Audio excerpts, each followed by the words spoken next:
Minnesota's losing income on net to lower tax states. They're moving this value that used to manifest itself into our community here in so many different ways. Several findings are showing that a wealth exodus is occurring in Minnesota.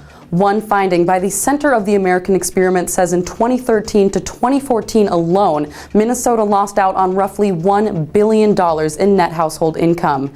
Peter Nelson is the director of public policy for the center and says that IRS data shows that with few exceptions, Minnesota loses tax-paying families to lower tax states. And what's interesting about the low tax states, when you look at the top 10 states where Minnesota loses income, we are losing income to 5 of those top 10 states impose zero income tax.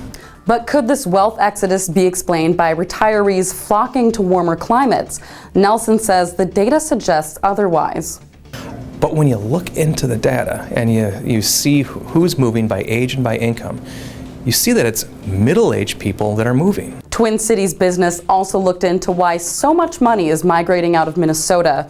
Their study shows that $1.5 billion left Minnesota in the last 2 years, saying the findings directly point to tax policy in Minnesota as the catalyst. Both studies considered if other factors could be contributing to the migration out of Minnesota and concluded that taxes were repeatedly the #1 reason for those leaving. In fact, editor-in-chief of Twin Cities Business Magazine, Dale Kirshner, says it comes up as the top 3 reasons. But tax came up as the top 3 reasons: personal tax, estate tax, and the way the Department of Revenue goes after people, insinuating or accusing them of not paying as much as they should be. Kirshner says that Minnesota is not only losing out on income, but is losing out on the top income earners themselves as well, explaining he found that most of the individuals leaving greatly contributed to their communities. I mean, these people were on the school boards, they contributed to charities, they mentored other businesses, they started businesses, they helped others by investing in their businesses. Both findings are available on our website.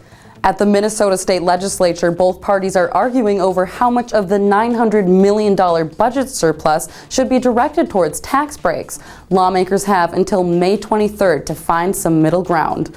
Be sure to subscribe to Alpha News to make sure you don't miss out on all of our coverage of this legislative session. Thank you for joining us. I'm Julia Aaron with Alpha News.